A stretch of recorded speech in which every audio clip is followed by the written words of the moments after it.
Good morning, members. I'm sure it's a wonderful two-day orientation program for all of you. Looking at you, I remember my orientation program for 2 days that we had in this very hall. We come as newcomers, we see the proceedings of the Lok Sabha, Rajya Sabha on television.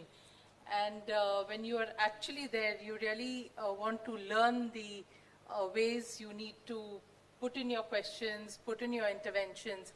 And it certainly is a very, very enriching two-day orientation program.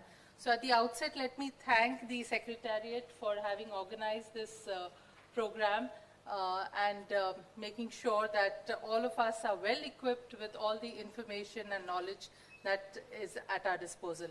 Let me also admit that just the two-day workshop doesn't suffice. Because even today when I was given the subject on committee system in the Rajya Sabha and I was preparing my PowerPoint presentation, I realized that I myself, even in the second term, didn't know so many things. So it is a learning process, and it's not just in the Parliament. Even in life, we realize that for us, it's just learning every day, new learnings, new teachings, and it's those learnings that we have to equip ourselves and try to do our best. We all are members in the highest temple of democracy, and definitely we are all here to meet the aspirations of the people. We all want to do a lot, and therefore we need to be equipped properly so that we can really meet the aspirations of the people that we represent. I have put in a PowerPoint presentation because the number of committees that we have are quite a few. And it's very difficult if you don't have the PowerPoint presentation and I just keep saying something. So this is a PowerPoint presentation where we are talking about the committee system in the Rajya Sabha. We all know, and I think you had a lecture on the parliamentary interventions. We all know it by now. Some of you are already in the House for so many years or already know that there's a 0-hour, question hour, special mentions, calling attention, short duration discussion. There are government bills that we talk on, there are private members' bills, there are resolutions and several other motions that every member can put in and speak on. So these are the parliamentary interventions where we realize that in spite of everything, we have limited times in all these spheres, whether it's a 0-hour, whether it's a question hour, only few questions, in a 0-hour, only 3 minutes. Even during the government bills that we speak on, we realize that every party is given time as per the proportion, the number of representatives that we have in that particular house, and accordingly time is allotted. Those of us which belong to larger parties get a lot of time. Those of us who represent smaller groups, smaller parties get very, very little time, and we realize that we are not able to say what we want. And it's a feat, really. I mean, I also belong to a party which has only 4 members. So we get hardly 3 minutes, and I can speak for half an hour very comfortably on a subject. But speaking for 3 minutes is a feat, and you have to spend all night making sure what you're going to put on those 3 minutes. So basically, these are the things that we realize that we have limitations on. We have to see why there is a need of committees. Why do we need committees? Before 1989, that's not very long back, it's only 30 plus years back, there were no committees. In fact, 1989, the first 3 committees came in place, and we will go through the history in the next few slides. But why was the need of committees felt 30 years back? One is we all know there's manifold increase in the business of the houses.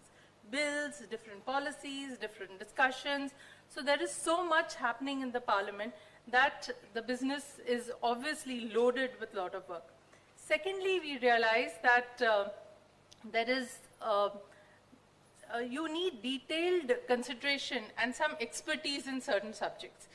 Just for example, of course, now these subjects have come up after the committees came in place, but just imagine if a bill like the surrogacy bill, which had been tabled, and then of course went to a select committee, suppose that kind of a bill came up and there was no committee.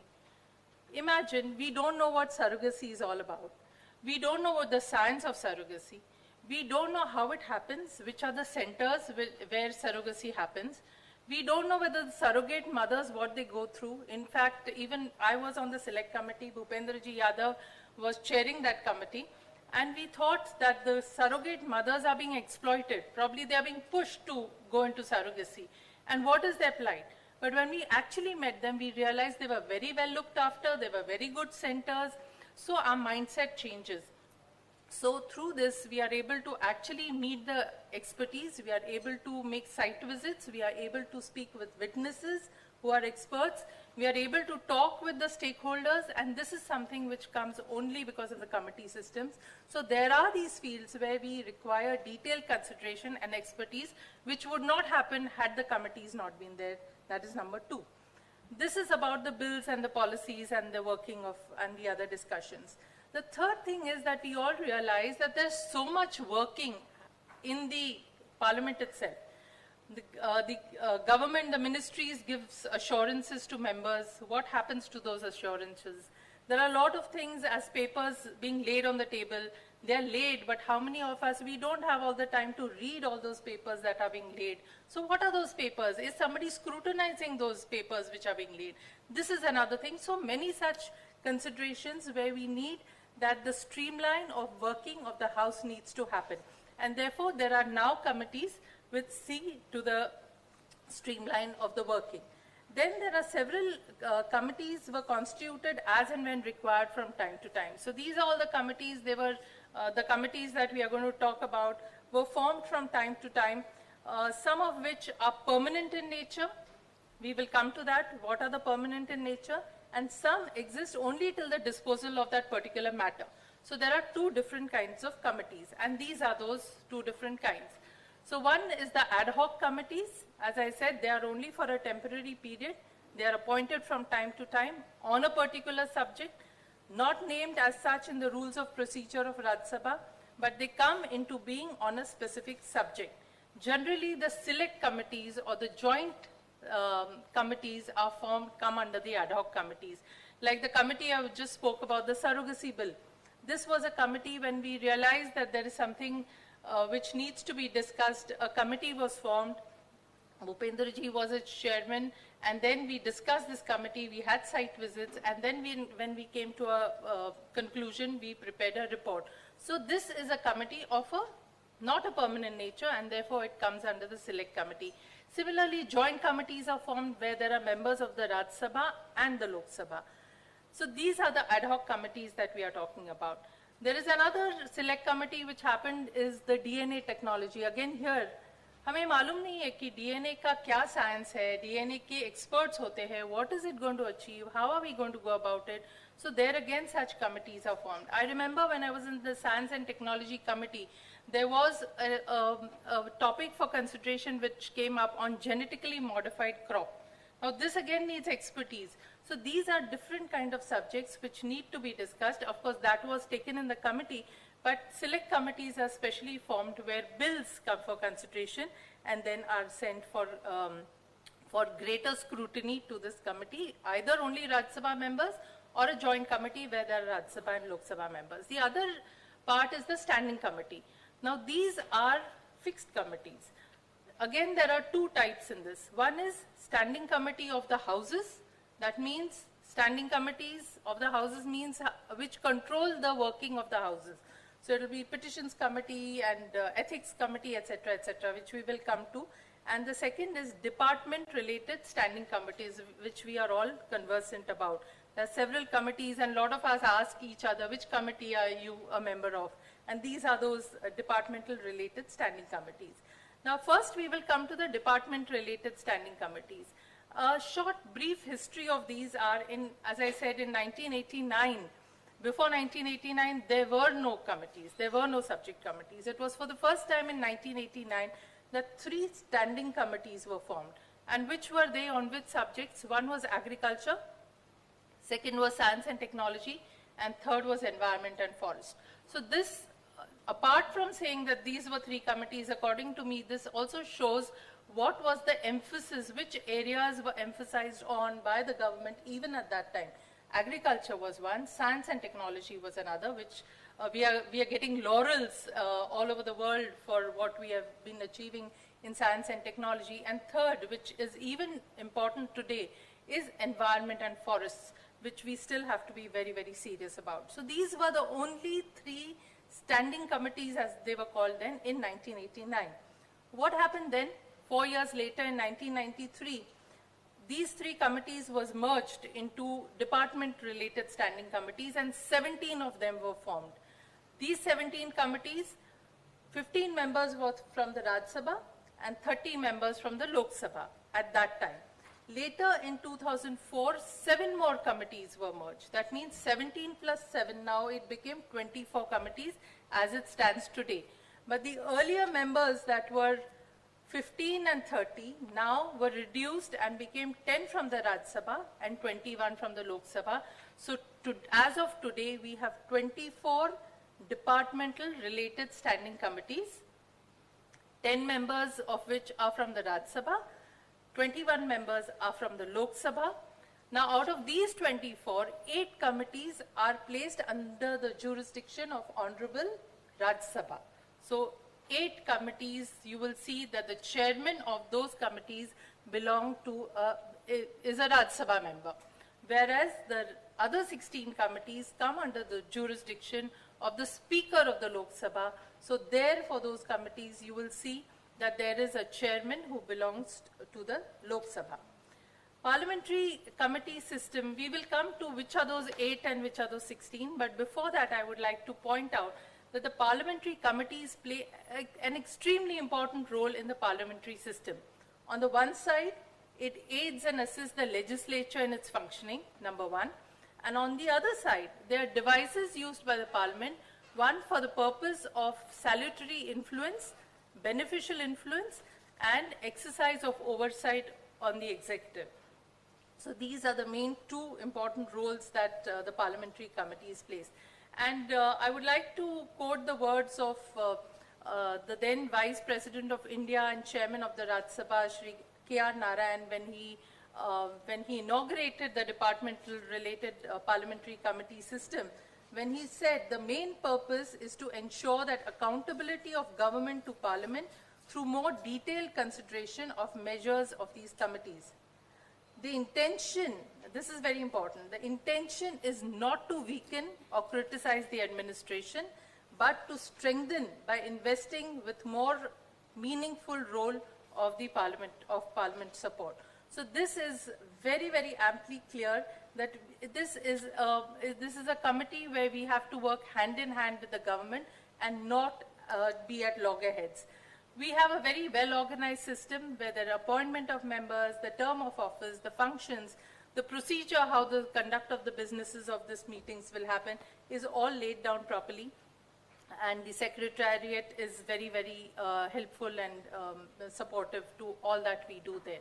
So these are the 8 department-related standing committees which come under the administrative jurisdiction of the Rajya Sabha. Committee on Commerce, Committee on Health and Family Affairs, Committee on Home Affairs. This used to be earlier the Committee on HRD, Human Resources Development, but now it is called Education, Women, Child, Youth and Sports. Committee on, I need not read all this, they are all there. So these are the 8 committees which come under the jurisdiction of the Chairman, Honorable Chairman of the Rajya Sabha. These are the 16 committees which come under the jurisdiction of the Honorable Speaker of the Lok Sabha. So these are the 16 committees which will be headed by a member, the Chairman will be a member of the Lok Sabha. So these are the 24 committees that I mentioned. Why are these called department-related standing committees? Because every committee has a ministry or a department attached to it. Sometimes it could be just one ministry. Sometimes it could be 2 ministries or even more than that. Other departments could be attached to this. The same committees I have given a breakup as on the Committee on Commerce, it's the Commerce and Industry. Then under the Committee on Home Affairs, it's Home Affairs and Development of Northeastern Region. Committee on Education, Women, etc. It is Education, Youth Affairs and Sports, Women and Child Development. Under the Committee of Industry, Heavy Industries and Public Enterprise, Micro, Small and Medium Enterprise. So I will just run through this without reading out everything. The fifth is very interesting because it has a large ambit under it, the Committee on Science and Technology, Environment, Forest and Climate Change. It's science and technology, space, earth science, atomic energy, environment, forests and climate change. So these are the different kind of departments and ministries which are attached to all these 24 committees. As I just run through it, I think the Secretariat would probably be giving you a document which will, a Xerox of this a presentation, or maybe even the book. If you open, you will find all this. So these are the different departments and ministries which are attached to our committees. What are the functions of these committees? There are 4 main functions. One is consider the demand of grants, which we did in these 15 days. After the budget session, we have a 15 days gap. And in those 15 days, every committee meets to prepare a demand of grants, which it tables in the House, which you saw happening in the last week.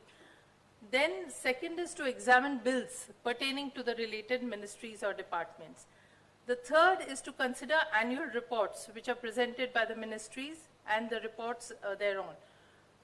Fourth is to consider national basic long-term policies like a national health policy, national education policy. These are long-term policies which need to be discussed and deliberated in these department-related standing committees. It sometimes happens, it sometimes doesn't happen, but if it doesn't happen, a member can always ask the Honorable Chair to make sure that such reports, such policies go to the committee for discussion and deliberations. The main purpose is to undertake in-depth examination of the function of the government, and secondly, to ensure accountability of the government to the Parliament. So this is exactly what the department-related parliamentary committees need to do. Again, I have to stress upon this fact that the rationale of this committee system is there can be a parliamentary control, means influence, not direct control, advice, not demand, criticism, but not obstruction, scrutiny, but no initiative, accountability, not prior approval. So basically, as I said even earlier, it is not to confront the government, it is to work hand in hand that these committees have been formed. The second the group of committees is the standing committees of the House. As I said, to streamline the working of the House, there needed to be committees, and some were formed right from 1952. If I have to break these committees into, there are 12 committees, if I have to break them for convenience sake into 4 groups, then one group would be committees to inquire, under which we would have committees on petitions, committee of privileges, committee on ethics. What they are, we will see a little later. Then the second group would be committees to scrutinize and control. So these would be committees on government assurances, on subordinate legislations, on papers being laid on the table.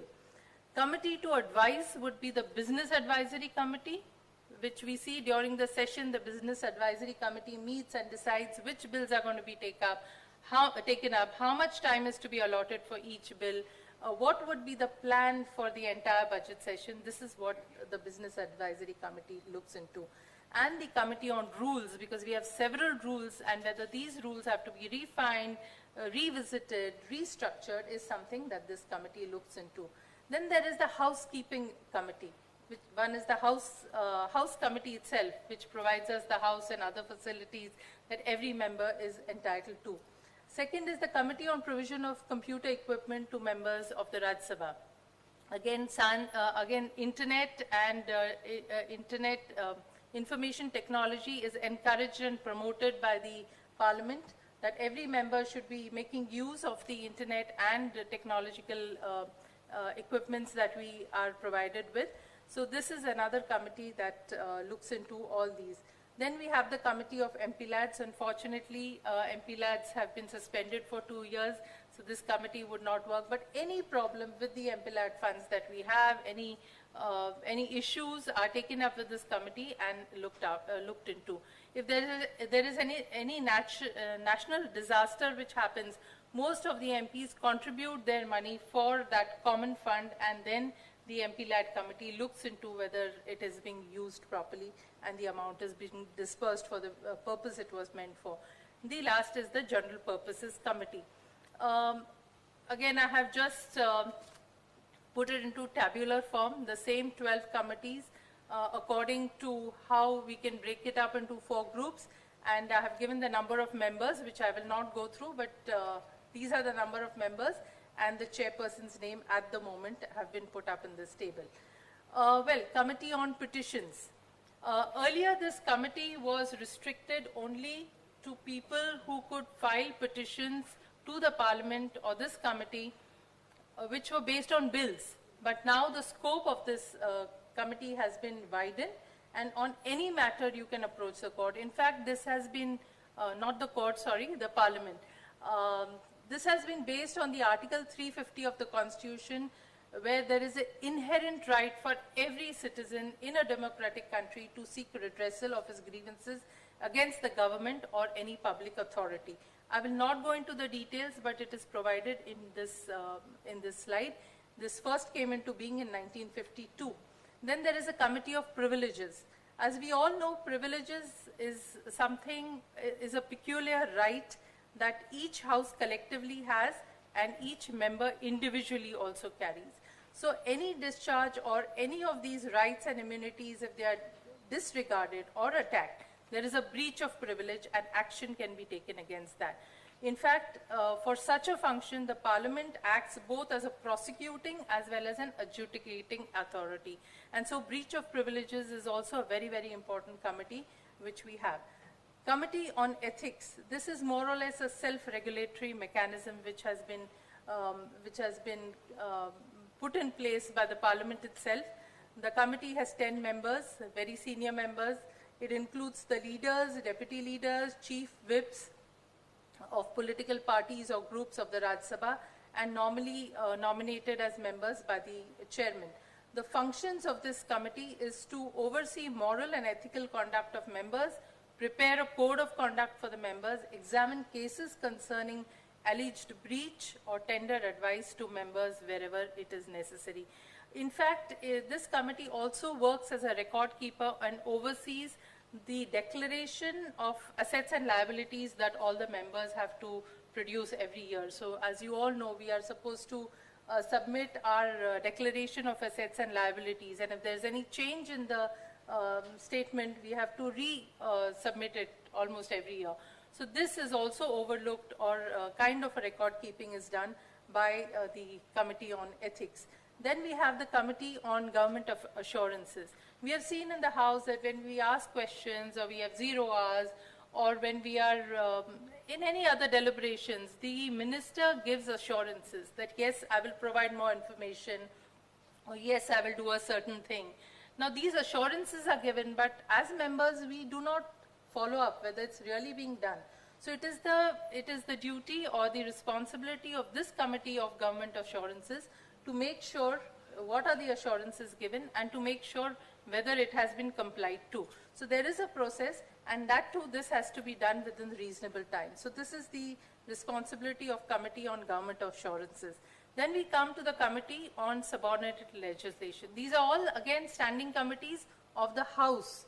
This is to streamline the working of the House. So these are the 12 which we were talking about. Now this is the 5th committee. We all know that we all pass bills, the government bills, the government, as parliamentarians, we legislate on the bills which have been put before us by several ministries. And every bill, after it is passed, becomes an act.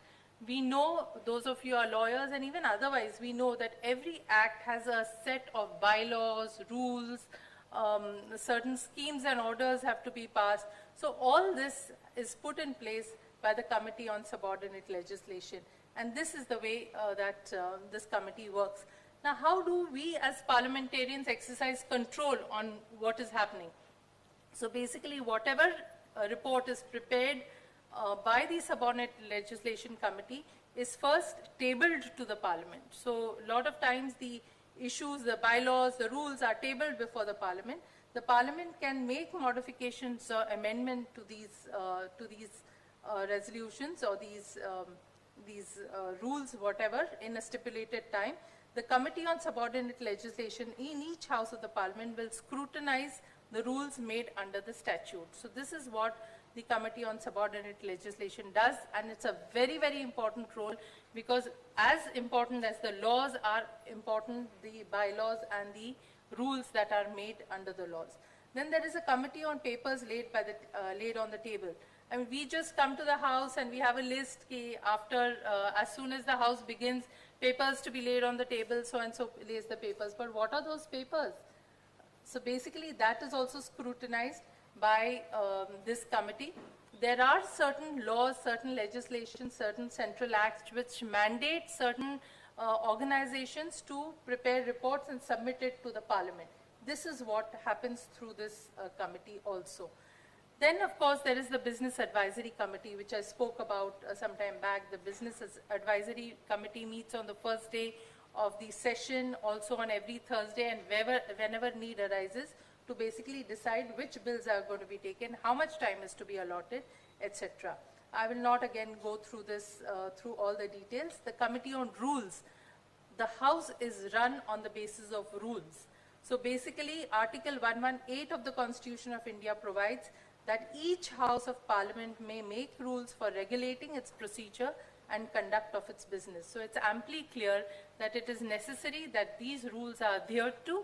If there is a need to change the rules or make some more amends or bring in certain new rules, this is the committee where it happens. The House Committee, as I have said, relating to allotment of residential accommodation, any other facilities for the members of Parliament. Committee on provisions of computer equipment to members of the Rajya Sabha. Again, to deliver information and services to us.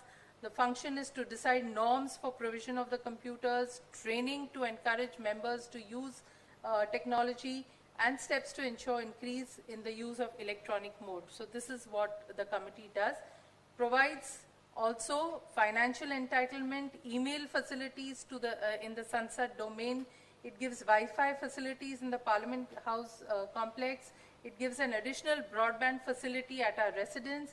It gives a high-speed broadband on the fiber to the home FTTH at our residence. I'm purposely saying this because even as a member of Parliament, I had 3 such connections of the Wi-Fi, but I didn't know what each stood for. So it's only lately that I said my MTNL is too slow, and why is it slow? And I called the person to ask me what are the facilities that I have in my house. So there were 3 facilities, and the FTTH obviously is the fastest. So basically, to understand that, I think it's very necessary that we know, and therefore deliberately I'm talking about this. Then there's a 3G facility on a phone, etc. There are also what I read and which was news to me. I asked Sundriyal ji also whether it's still happening. I don't know, but it is there written in the manual that there are online courses in English and Hindi developed by the National Institute of Electronics and Information Technology, where digital literacy and basic computer concepts for the benefit of members has been provided for, and there's a website for that. I want to open it and see it also myself, because there are times when you need to learn or you want to learn certain aspects of making optimum use of technology, and we don't know it, so this is where it is available. Then Committee of MP-LADS, which I have already spoken. MP-LAD scheme was launched only in 23 December 1993, and since then those funds are being utilized to do the kind of nature of work which is enlisted under the MP-LAD in the manual. Then there is the General Purposes Committee. Again, this is a very important committee. It consists of very, very senior people. It consists of the Honorable Chairman, the Honorable Deputy Chairman, members of panel of Vice Chairman, Chairman of all parliamentary standing committees, leaders of recognized parties and groups in the Rajya Sabha, such other members as may be nominated by the Chairman. It has a very wide representational character, and the functions relating to procedural or ceremonial functions, etc., comes under this committee. So whatever doesn't come in any other committee, and the Honorable Chairman feels that this is an important issue which needs to be discussed and deliberated by leaders of the parties, this is the committee that it comes to. Last but not the least, the ad hoc committees which I spoke about. If you see the list in one of the books that I'm sure most of you all must have been provided with in the kit, the committee system in Rajya Sabha. So basically, it's a very exciting thing. As I said, ad hoc committees are not permanent committees. These are formed only when a particular subject or issue comes into being, and ad hoc, as the name itself suggests, is formed. So what were the earlier, issues which have come before this committee? So the committee was, one committee, such ad hoc committee was constituted in 1962 to draft rules of procedure of the Rajya Sabha, which we use today. Secondly, a committee was appointed in 1976 to inquire into the conduct of a sitting member of the Rajya Sabha. See the all-pervasive nature of this committee. So it can, it can address a small issue, it can address a very, very sensitive issue. So second issue must have been very, very sensitive, I'm sure. The third, the committee of the members of both the houses constituted in 1983 to bring about reconciliation between the Nirankaris and the Akalis. So this was again a very important issue that was taken up. The Joint Parliamentary Committees appointed in 1988 to probe into the Bofors gun deal, and in 1992 into the bank security scam. So again an important issue. The committee constituted in 1995 by the Honorable Chairman on the demand made by members in the House during question hour. So even during question hour, you can ask for some such ad hoc committee and it can be put in place for the procurement of railway wagons. Then the committee is constituted by the Honorable Chairman in 1996, each on the problems of cotton growers and functioning of Waqf boards.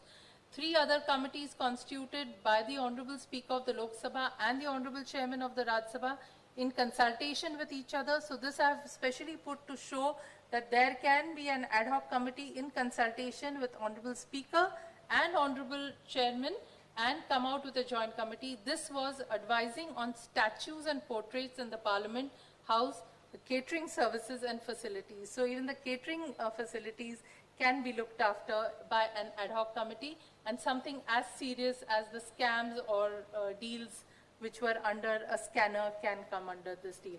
Similarly, a joint parliamentary committee on maintenance and heritage character and development of Parliament House complex constituted on 15 December 2009. So as recent as that.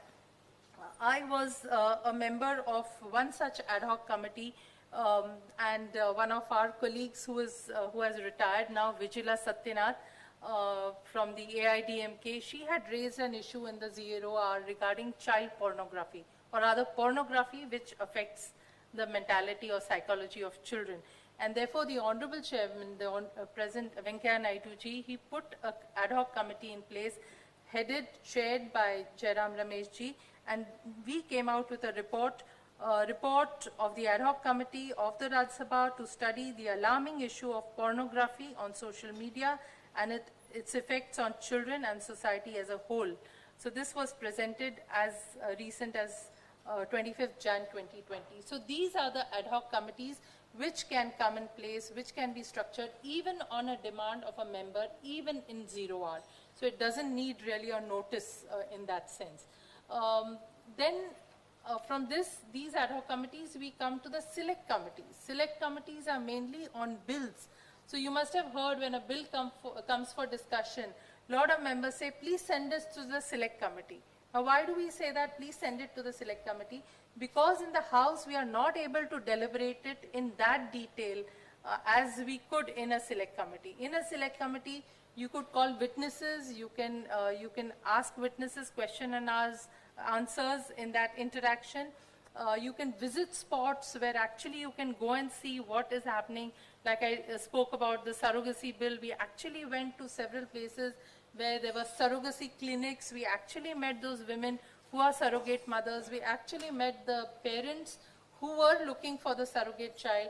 So these are things which cannot happen on the floor of the Parliament. This will have to happen through a select committee where you can actually concentrate on all these happenings. So these are, I have listed out some of the select committees, again joint committees also, which have happened in the past. So there's Payment and Settlement System Amendment Bill, the Surrogacy Regulation Bill, the Ancient Monument and Archaeological Sites and remains. This is a bill which is pending before the Rajya Sabha, and when it came before the Rajya Sabha, it was sent to the Select Committee, and now I think the report is present. Then there was the Coal Mines Committee, Enemy Property, Insurance Bill, the Lokpal and Lok Ayukt Bill, Mines and Minerals Bill, Motor Vehicles Bill. This was a very, very hotly contested bill, whether so many rights have to be given to the central government and whether it was disturbing the federal structure of our country. So here again there were a lot of deliberations, and then finally it was passed with some changes brought about. Then Prevention of Corruption Bill, the RERA, the Repealing and Amendment Bill, Waqf Bill, etc., etc. There's a long list of legislation which where these bills have been sent to select committees or joint committees, and we have had some very, very important inputs. These do not come in the ambit of really the Rajya Sabha. However, members of the Rajya Sabha are members of these committees, and therefore I've put it in the last two slides. One is the financial committees of Lok Sabha, that's the Lok Sabha committee, and joint parliamentary committees, where I said there are members of Rajya Sabha also which are members of that committee. Financial committees of the Lok Sabha, recently we had an election, if you remember, the COPA and the COPU. So Committee on Public Accounts, this is by election, and members from the Rajya Sabha also form a part of that committee. Committees on public undertakings, again this is done by election by the House. Then there is joint parliamentary committees, one by elected by the House, the others are nominated again. These are under the ambit of the Lok Sabha, but members of the Rajya Sabha also become a part of this.